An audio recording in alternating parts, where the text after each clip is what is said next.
The film kicks off in a mysterious forest, where towering trees obscure most of the sunlight, allowing only a few beams to pierce through. Out of nowhere, a grimy hand clutches a tree, revealing a teenager in a yellow hoodie sprinting desperately. Exhausted, he collapses to the ground, gasping for breath, his fingers clawing at the damp earth. Next, we see a crimson bus cruising down a deserted road flanked by tall trees. Inside, Nolan, a teenage boy in a gray hoodie, is lost in his music, staring out the window. Across from him, a girl named Bess is sketching in her notebook. Nolan sneaks a glance at her and smiles bashfully, clearly smitten. The radio crackles with news of an upcoming lunar eclipse, and the bus driver lowers the volume to ask the teens if they plan to watch it. Carl, a stocky boy, mentions he already saw something about it online. Queenie, the girl beside him, says she'll watch it with her dad. They squabble briefly before settling down. Reggie, a boy with a nose ring sitting alone at the back, crushes an empty can and hurls it at Nolan, hitting him on the head. Nolan turns around and Reggie gives him the finger.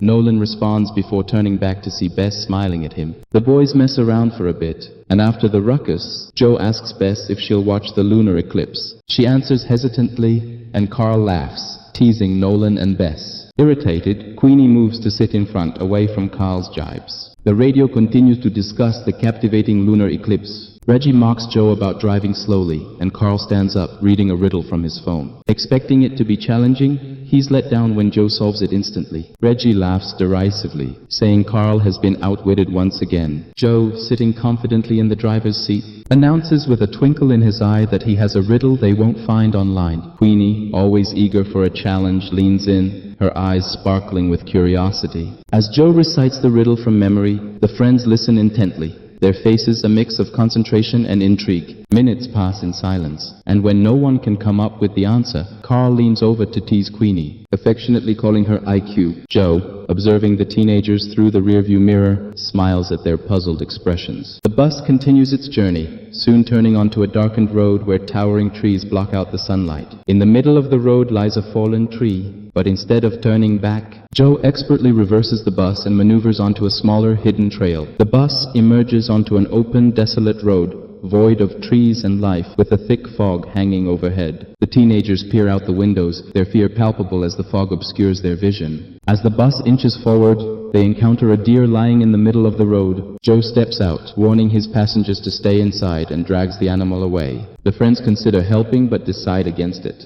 Joe hauls the deer into the trees and straightens up, dusting his palms, before something makes him pause. Inside the bus, the teenagers tease each other and fool around while waiting for Joe. Carl begins to tell a funny story, but their laughter is cut short when Joe climbs back in with a gun pointed at his head. The teenagers' faces turn from joy to terror as a haggard-looking man follows Joe, menacingly greeting them with a pistol aimed at Joe's temple. He orders them to sit down, and Joe urges them to stay calm, assuring them the madman won't hurt them. The gunman, unimpressed, shoves Joe and orders him to drive without a word. The teenagers sit quietly, except for Reggie, who stubbornly stands for a moment before returning to his seat at the back. After making Queenie move, the gunman turns back to Joe and orders him to drive.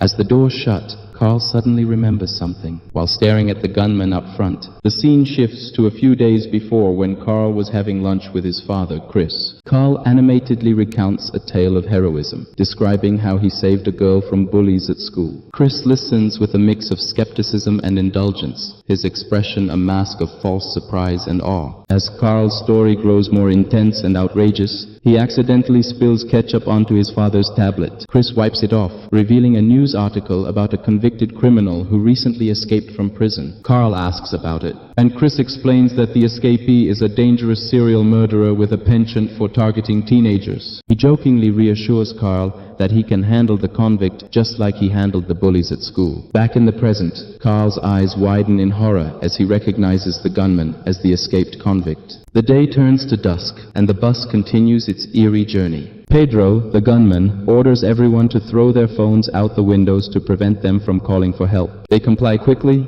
except for Reggie, who glares defiantly from the back seat. Joe from the driver's seat calls out to Reggie, urging him to obey Pedro's command. The dirty-looking man silences Joe with a sinister laugh and strides purposefully towards Reggie, pressing the muzzle of the pistol to his head. After a string of curses, Reggie reluctantly hands over his phone. Pedro snatches it and grumbles about teenagers being zombies, then demands they sit back and enjoy the the ride. As Joe drives on, the surroundings grow darker, and signs indicate they are entering an abandoned military zone. Nalan and Bessie exchange worried glances with Carl, silently urging him to knock the pistol out of Pedro's grip. Carl, too frightened, shakes his head. They look back at Reggie and the gun, and this time Bessie shakes her head no. At that moment, Pedro glances back, and they quickly straighten up. Pedro asks Nalan his name, and the teen answers reluctantly. Pedro comments that Nalan's name sounds like something out of a comic book and reminisces about liking comic books as a child, but his tone is anything but friendly. Pedro, the gunman, shares a chilling tale of how his first theft was a pack of cigarettes and comic books. Revealing his early obsession, the bus falls silent, the tension thickening as they continue down a brightly lit tunnel. Suddenly, the engine sputters and dies. Joe curses, and Pedro leaps up, demanding an explanation. Joe tries to start the bus, but it won't budge. Pedro, furious, grabs Queenie, pressing the gun to her temple, and orders Joe to fix the engine if he wants to save her. Joe, trembling, steps out to check the engine, flashlight in hand, with Pedro and Queenie following closely. Inside the bus, the teens are in a panic. Carl whispers that Pedro will kill them all, but Bessie insists they must disarm him. Carl, terrified, shakes his head, and Reggie agrees. Joe can't fix the engine, declaring it an unsolvable problem. Suddenly, the tunnel plunges into darkness, the only light coming from the bus. Pedro, gun aimed at Joe, orders him to investigate the noise coming from the darkness. Joe, scared, walks into the blackness with just his flashlight. Pedro shoves Queenie back into the bus, and everyone watches Joe through the windshield. A low growl echoes, and a huge hooded figure emerges. Joe's eyes widen in terror as the creature grabs him. The teens scream, and Pedro yells for silence, trying to control the chaos. He notices the bus key is missing and curses loudly. He points the gun at Carl, ordering him to retrieve the key from Joe's body. Before Carl can move, Nalan stands up, offering to go instead. At the same time, Bessie rushes to the front and jumps out of the bus. Pedro, gun aimed, forces Nalan to stay back. Bessie walks slowly towards Joe, the others holding their breath, praying for a miracle. As she reaches Joe's lifeless body, her hands tremble as she searches his pockets for the key. Tears stream down her face, but a noise from the darkness snaps her back to reality. She grabs the flashlight, scanning the area, and a sudden movement sends her sprinting back to the bus. Pedro snatches the key from her and orders Reggie to start the engine. Reggie hesitates, and Nalan asks Bessie about Joe. With a sorrowful shake of her head, she confirms Joe is gone. Pedro dangles the key in front of Reggie, who finally grabs it in frustration. Bessie continues to cry silently as Reggie tries to start the bus, but the engine remains dead. Pedro's impatience grows, and he threatens to shoot the others, starting with Queenie, whom he mockingly calls Four Eyes. Enraged, Reggie stands up, telling Pedro to stop insulting Queenie. For a moment, Pedro is distracted, giving Nalan the chance to shove him. Reggie seizes the gun, but Pedro taunts him, saying he won't pull the trigger. A sudden thud against the bus distracts everyone, allowing Pedro to reclaim the gun. He points it upwards as the teens whimper in fear.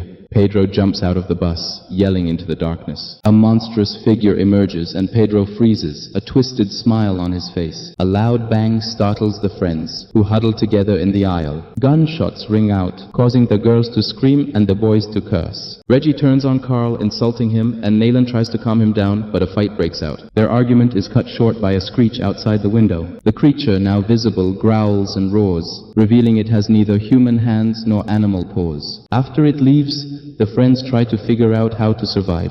Reggie angrily returns to his seat at the back of the bus. The radio crackles to life, but they can't understand the voice on the other end. As they strain to listen, Reggie suddenly feels dizzy, adding to the mounting tension. Reggie rises, his eyes vacant, and presses his hands and face against the rear window, entranced. He then collapses back into his seat. The scene shifts, and the teens hear the familiar croaking noise, signaling the creature's approach. They huddle together, turning towards the sound, and scream as the bus begins to shake. The creature's long fingers pry open the main door, and as their screams intensify, they rush to the other door. Reggie struggles to open it, while Bessie shines the flashlight at the creature, which seems to repel it momentarily. Finally, the door opens and they all dash out. Bessie leads them to a door she noticed earlier in the tunnel, and they find themselves in a bunker. After some walking, they discover a room and decide to stay there. Nalan inspects it and finds a drawing on a nearby wall, which appears to be the floor plan of the military fort. They decide they need to find the control tower to turn on the lights, but Reggie is skeptical. They start talking about Joe, and Reggie reveals that Joe knew his dad. We learn that Reggie's father is in prison, wrongly convicted. Nalan takes the floor plans to his friends, pointing out the control room. Bessie offers to go with him, surprising Nalan. Reggie wishes him luck, patting his back knowingly, while Carl and Queenie stifle their laughter. Nalan and Bessie set off to find the control tower, having a good conversation along the way. Nalan compliments Bessie on her drawing, sharing that his mom used to paint and his favorite painting is of a blue sea by the ocean. Back in the safe room, Carl makes drumming noises and gestures, listing everything he wants to eat. Reggie shushes him, but Carl doesn't listen, leading to a petty fight. Queenie interrupts, needing to empty her bladder, and the boys vote for Reggie to accompany her, allowing Carl to continue drumming. While searching for the control tower, Nalan and Bessie come across a huge machine that turns out to be an oversized flashlight. Nalan reminds Bessie how the creature hated the glare from their flashlight, suggesting someone tried to slay it. Bessie points her blazing torch into an inner cave, and Nalan checks it out, finding a skeleton huddled in the corner. Reggie and Queenie walk a little further before finding a spot for her to pee. Queenie makes Reggie turn around and move away. As she gets busy, Reggie tells her she looks cute when she's angry, planning to make her angry more often. Expecting a response but getting none, Reggie calls out to her, unsure whether to turn around. Reggie finally decides to turn around and realizes Queenie is gone. Terrified, he dashes back to the safe room to get Carl. Meanwhile, Nalan and Bessie continue their search, and eventually, Bessie calls out with good news they've found the main switchboard. Reggie and Carl frantically search for Queenie, with Reggie blaming himself. They eventually find her in a dark corridor, screaming as the creature feasts on her. Reggie bravely charges at the monster with a blazing torch, giving Carl enough time to get Queenie to safety. The creature swats the torch into a puddle, extinguishing the flame. At the same time, Nalan and Bessie struggle with the main power switch. Bessie helps Nalan, and they finally manage to turn it on, flooding the hallways with light. The creature shrieks and flies off Reggie, disappearing into the shadows. Carl smiles in relief, grateful that his friends found the generator in time. Back in the control room, Nalan and Bessie discover a small flight of stairs leading downward. They find a cave covered in newspapers and pictures of the creature that killed Joe. They also find books and journals revealing someone's obsession with the creature. Nalan finds a Polaroid of a little girl and starts piecing the story together. They hurry back to their friends but stop short in a hallway, seeing a shadow approaching. They hold their breath, and to their relief, it's Reggie and the others. They notice Queenie is injured and rush over. Carl rambles about what happened, but no one can understand him. Nalan calms him down, while Bessie examines Queenie's deep, bloody gash. Reggie blames himself for leaving her alone and insists they need to leave, but Bessie explains they can't. They lead them to the control tower and show them the human remains of a man named Julius. Nalan tells them about Julius, who became obsessed with the creature, which he called the Nocturne Wanderer, after it took his sister. He reads from Julius's diary, and the scene shifts to a young Julius in a yellow hoodie, walking in the woods with his sister, pretending to be on an adventure. As Nalan reads, we see Julius trying to read a map, not noticing his sister walking into the tunnel ahead. The little girl sees something and freezes. Julius finally notices, but it's too late. A blood-curdling scream echoes from the tunnel. Panic rises in Julius's chest as he steps back in horror. Eyes locked on the dark tunnel, Julius heard another eerie shriek echoing from within. This time the creature's cry sent him sprinting away, heart pounding. Exhausted, he collapsed to his knees, tears streaming down his face. Later we find Julius in a police car clutching his sister's book, lost in thought. The scene shifts to a man in his 50s, hugging the same book tightly to his chest. It's Julius, now an old man haunted by the past. Determined to confront the creature that took his sister, he enters the tunnel with a mix of fear and resolve. Surrounded by flickering candles, he meticulously sketches plans for a machine to defeat the flesh-eating beast. In a series of intense scenes, we watch Julius build, sharpen, fire, and hammer, his sister's picture always in view. Back in the present, his friends discuss the desperate man's quest to end the creature. They theorize that the beast is like a parasite, relentless in its pursuit of Queenie. Julius's tragic end comes in his underground room, his radio attracting the creature. The teens decide to finish what Julius started, despite Queenie's fears for their safety. They reassure her with a group hug before diving into action. Testing old equipment, drawing up plans,